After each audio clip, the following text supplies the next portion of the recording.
Bonjour tout le monde, nous sommes ici pour vous parler d'API Management et de la sécurisation des API sans effort ou sécurisation des API à l'insu de leur plein gré. Alors c'est l'option que nous avons choisie chez Malakoff Humanis pour mettre en œuvre notre plateforme d'API Management. Pour vous faire cette présentation, donc je suis Marc Battista, je suis responsable de l'équipe Middle Office au sein de Malakoff Humanis, au niveau de la DSI, et je suis accompagné par notre expert technique APIM, Stéphane Murer. Bonjour. Brièvement, Malakoff Humanis, c'est quoi? Donc, c'est le premier acteur français de l'économie sociale et solidaire à but non lucratif. Nous avons plus de 370 000 entreprises clientes, nous protégeons plus de 10 millions de personnes, que ce soit en santé, en prévoyance, en retraite complémentaire ou en épargne, et ça représente à peu près 10 000 collaborateurs répartis sur plus d'une centaine de sites. L'API Management, c'est une histoire qui commence en 2018 avec le lancement du projet qui, quelques mois plus tard, en septembre, aboutit à la mise en production de la première plateforme. Et le premier jalon important, c'est celui de janvier 2021 avec une livraison majeure du système d'information qui a commencé à utiliser massivement les API pour les échanges interapplicatifs. Deuxième jalon important, en avril 2021, avec le changement d'infrastructure et la bascule sur l'environnement Kubernetes. Aujourd'hui, on est sur un rythme de croisière avec 6 gateways en production, un portail sur un total de 21 gateways pour gérer l'ensemble des environnements et des 3 portails. On a à peu près 80 producteurs, 80 applications qui produisent des API. Elles produisent 184 API qui génèrent, on reviendra un peu sur ce point un peu plus tard, plus de 250 points d'exposition. Ces API sont consommées par une petite centaine d'applications qui génèrent entre 4 et 8 millions d'appels par jour. Bien sûr, avec une saisonnalité, c'est plus faible en week-end et c'est plus intense pendant la semaine. Le projet API Management chez Malakoff Humanis a laissé de côté un certain nombre d'enjeux techniques et métiers qui n'étaient jugés comme non prioritaires, comme par exemple la monétisation des données et des services, pour se focaliser dans un premier temps sur d'autres enjeux qui sont adressés, enfin, plutôt qui ont été adressés pour part par la mise à disposition d'un catalogue référençant l'ensemble des API exposées, leur documentation et leurs modalités d'accès. C'est quelque chose qui est assez fort chez nous parce qu'on a une direction d'architecture et un schéma directeur qui cadence le développement de notre système d'information. Et pour d'autres enjeux comme la sécurisation ou l'accélération du développement, on s'appuie plutôt sur les gateways, les dispositifs opérationnels. Notre objectif, si on focalise maintenant sur la sécurisation, c'est de limiter au maximum l'effort que doivent produire les développeurs pour sécuriser leurs API en s'occupant de ce volet sécurisation et en leur permettant de focaliser toute leur énergie sur le volet fonctionnel des API qu'ils doivent développer. En termes de facteurs de réussite de ce projet, on va aborder 3 facteurs. Le premier, c'est un focus sur la compétence. Aujourd'hui, il faut absolument, pour réussir ce genre de projet, faire un effort considérable sur la maîtrise du socle technique, sur la maîtrise des policies et du paramétrage de la plateforme, sur un point important qui est la traçabilité et les KPI. Il faut dès le départ faire un effort conséquent sur et maîtriser cet aspect de la plateforme et mettre en place une gouvernance collégiale. Je reviendrai juste après. Si on doit retenir un mot sur ce slide, un seul conseil, miser sur la compétence interne qui est vraiment le facteur numéro 1 de réussite du projet. Le facteur numéro 2 de réussite que j'ai retenu, c'est celui de la mise en place de la gouvernance. On a fait le choix d'avoir une gouvernance collégiale, bien sûr, avec quelques membres de l'équipe qui administre la plateforme d'API Management. Une articulation avec les tech leads qui font le relais de l'ensemble des décisions et des options que l'on va choisir de mettre en œuvre au niveau de la PIM. Ils font ce relais auprès des équipes de développement des projets dans lesquels ils sont immergés. Et puis une contribution intéressante aussi de l'architecture, que ce soit sur le volet technique, fonctionnel ou applicatif, des évolutions de la plateforme d'API Management. Donc ça, on a appelé ça la tour de contrôle de l'API. Pour le troisième facteur de réussite, je vais laisser la parole à Stéphane. Alors, bonjour à tous. Donc, nous, un point essentiel, côté Malakoff Humanis et côté API Management, c'est, d'identifier quel est le consommateur. C'est pourquoi on a mis un focus très fort sur, la partie gestion, des identités numériques et on a mis, un lien très fort avec, l'API Management. Nous, chez nous, ce qui est important, c'est d'identifier donc qui est le consommateur et pour cela, en fait, on a 2 approches.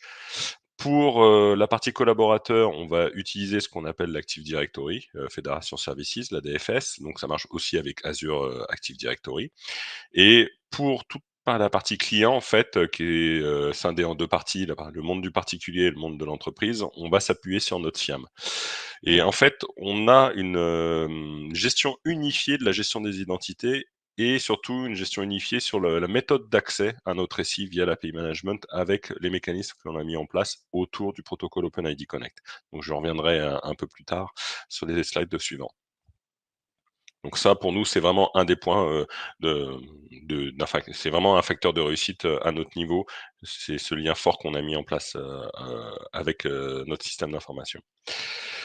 Sur la partie sécurité, en fait, on a 2 grandes familles de consommateurs, donc des consommateurs orientés plutôt back-end et des consommateurs plutôt orientés front-end. Front-end, on va retrouver autour d'applicatifs, de type, application mobile, de front de type Angular et donc le but, c'est de nous d'être en capacité d'offrir, des règles qui puissent correspondre en fait à chacun de ces consommateurs. Donc chez nous, le point d'entrée, en fait, qui est fondamental, on revient toujours au sujet de qui est le consommateur. Donc nous, pour nous, l'API Key aujourd'hui, c'est un élément d'identification et pas un élément de sécurisation.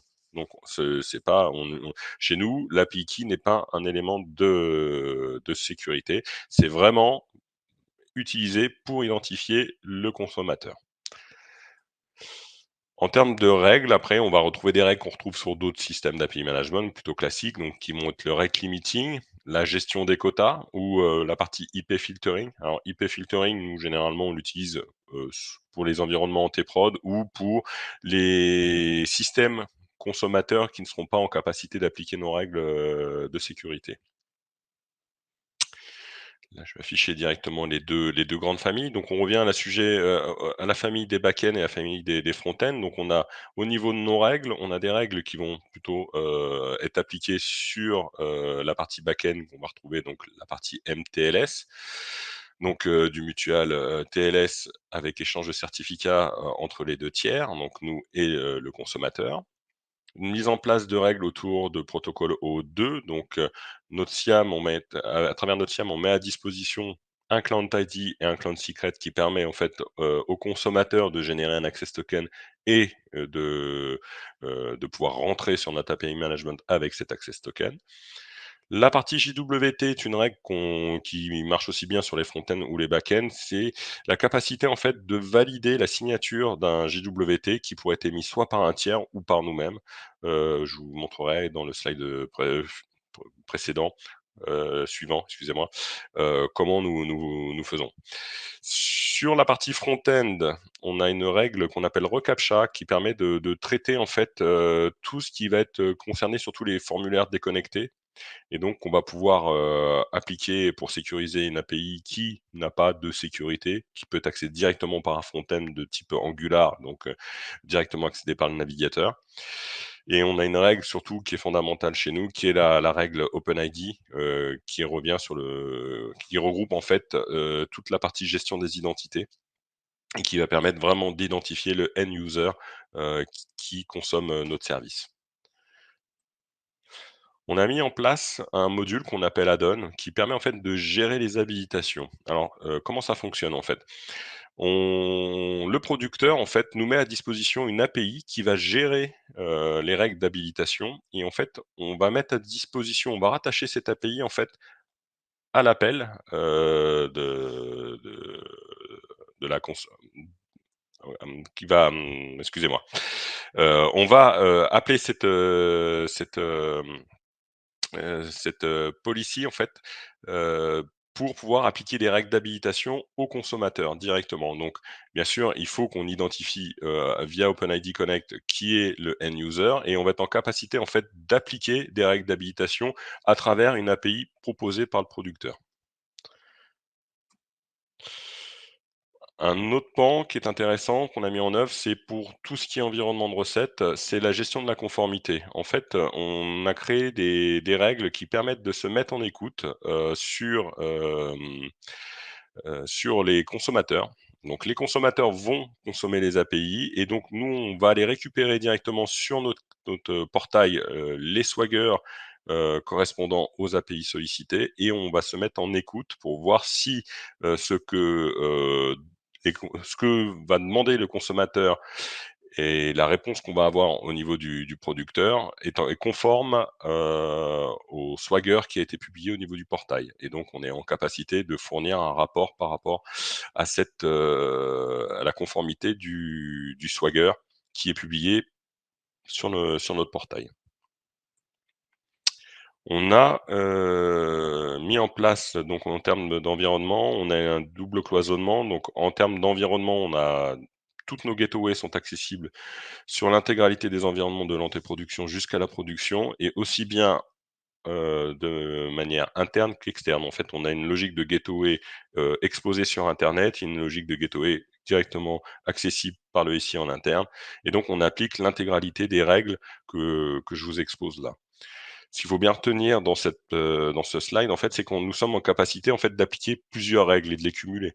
Il y a pas, je pour un back-end, je peux faire du mutual, TLS, mais je peux faire aussi de l'O2 et je pourrais potentiellement envoyer un JWT. Après, il faut que ça ait du sens, bien entendu, mais ce que je veux dire, c'est que les règles sont complètement génériques et on peut les cumuler, il y a aucun problème à pouvoir le faire. Le dernier point important pour nous, c'est la traçabilité. Alors ça, c'est fondamental. Quand on commence à avoir des millions d'appels, sur notre système, il est fondamental de pouvoir, tracer, d'avoir un dashboard à minima journalier et sur lequel on puisse faire des zooms pour voir si on a des dérives sur des consommations, d'API. C'est très intéressant, surtout quand il y a des MEP, il suffit qu'il y ait un problème.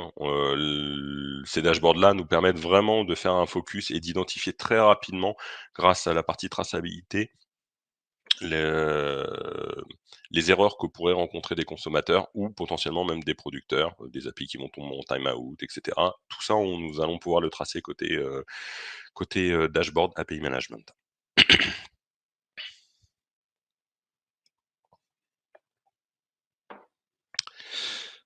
Un point, important pour revenir sur les règles dont je vous ai parlé, en fait, on a, fait en sorte de coller en fait, au plus proche, à la réalité terrain et aux besoins en fait, que nous ont exprimés, nos sites.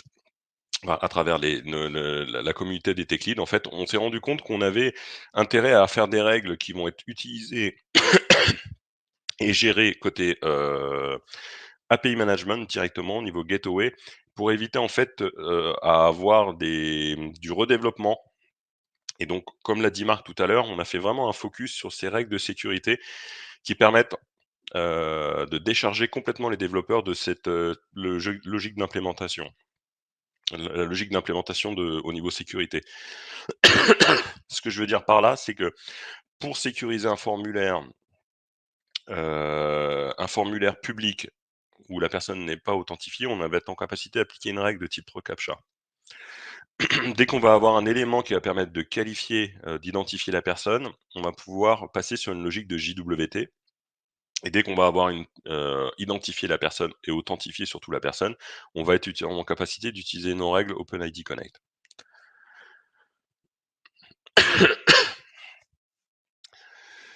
Je vais vous montrer un petit parcours, en fait, macro parcours, pour vous expliquer un petit peu le fonctionnement, sur justement les règles que je viens de vous décrire.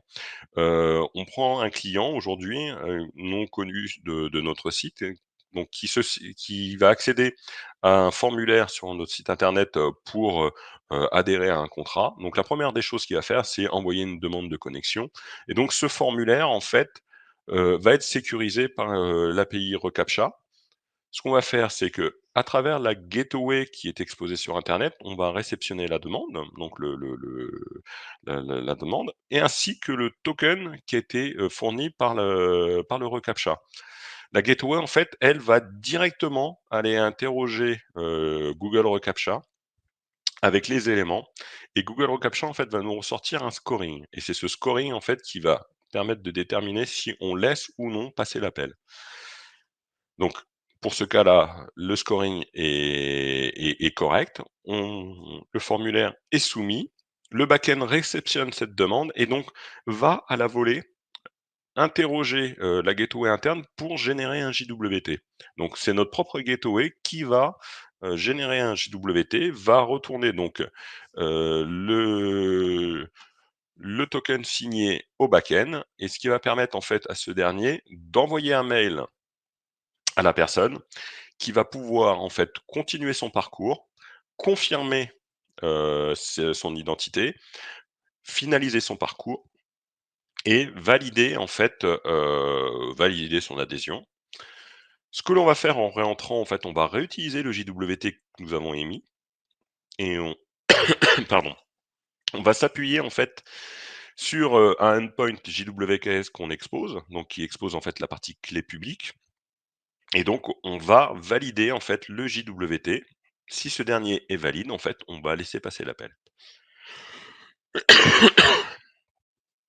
La personne à contractualiser, c'est un client.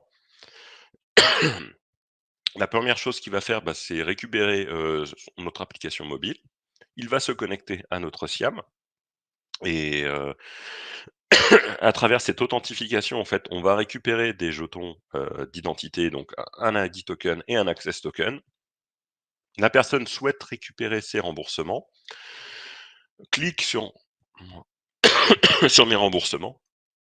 La gateway en fait exposée en mode OpenID Connect va récupérer l'ID token et l'access token, les présenter au SIAM, valider en fait valider la validité du jeton de l'access token, valider la signature de l'ID token et en profiter en fait pour enrichir l'intégralité des headers et présenter ces informations donc au back-end pour dire voilà, c'est ce client qui a besoin de récupérer, ses remboursements et donc le back-end, en fait, va récupérer une demande, on va dire tamponnée, estampillée API Gateway avec directement l'intégralité des informations, heu, liées, qu'on a récupérées côté API Management, à travers l'ID token et on va en fait, heu le back-end va pouvoir en fait répondre directement avec, les remboursements. Voilà.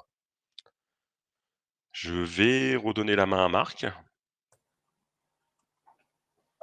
Merci Stéphane. Donc, pour clôturer cette présentation, une petite vision sur les étapes et les réflexions que l'on a actuellement. Donc, cette année et l'année prochaine, on va continuer notre activité d'innovation et d'amélioration continue tout en étant vigilant sur l'aspect performance, qui est fondamental sur une plateforme d'API management. On a commencé déjà à travailler sur une amélioration du catalogue de services, qui est vraiment un facteur important d'adoption de la PIM et de réutilisation des API qui sont exposés.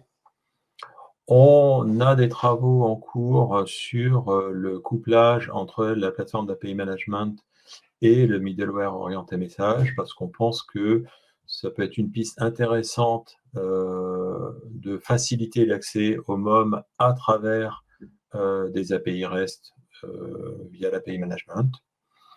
On a quelques actions de communication, comme celle que nous réalisons aujourd'hui.